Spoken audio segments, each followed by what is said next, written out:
আজকে রান্নাটা অসাধারণ মজা হয়েছে এবং সেই রান্নাতে কি কি উপকরণ ব্যবহার করলাম আপনারা ছটচুটি এক পলকে দেখে নেন।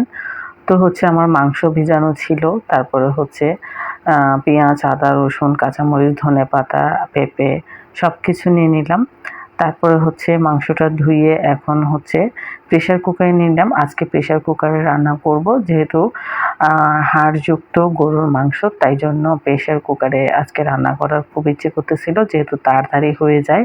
তো আমি হচ্ছে পেঁয়াজ পেস্ট, আদা পেস্ট আর রসুন পেস্ট দিয়ে দিলাম।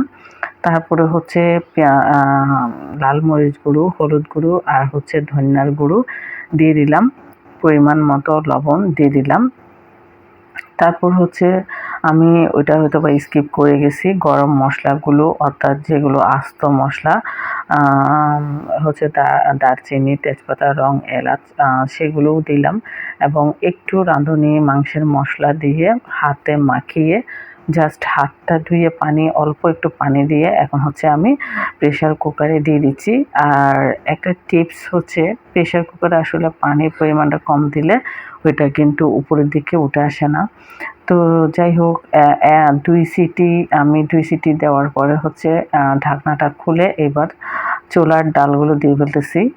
আজকে হচ্ছে মাংসের সাথে ছোলার ডাল আছে, তো ছোলার ডালটা দিয়ে আবার পর্যাপ্ত পরিমাণে পানি দিয়ে আবার ঢাকনা লাগিয়ে দিলাম। এরপরে 2 সিটি দেওয়ার পরে আমার ছোলার ডালটা একেবারে সিদ্ধ হয়ে গলে গেল। তো আমার এখানে একটা ফল্ট হয়েছে, ওটা হচ্ছে ছোলার ডালগুলো এক সিটি দিলে তাহলে আস্ত থাকতো। তো যাই হোক, এখন তার কোনো কিছু করার নাই। তারপরে হচ্ছে গিয়ে আবারও ঢাকনা খুলে আমি আলু আর হচ্ছে পেঁপে দিয়ে দিলাম।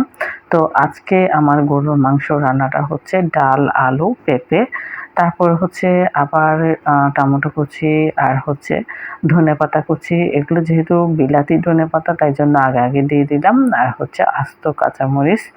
তো এখন আবারও ভালো মতো নেড়ে চেড়ে আমি হচ্ছে ঢাকনা দিয়ে ঢেকে দিলাম। তো পরে আবারও 2 সিটি দিলাম, একেবারে সব গলে একেবারে হচ্ছে মোম হয়ে গেছে।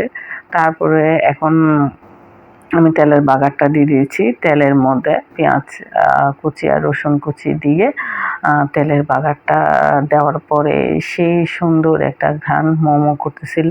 তো একটু নেড়ে চেড়ে তারপর হচ্ছে আমার ফাইনালি আমার ছোলার ডাল দিয়ে গরুর মাংস প্লাস হচ্ছে আলু আর হচ্ছে পেঁপে দিয়ে গরুর হাড়যুক্ত গরুর মাংস রান্না হয়ে গেল।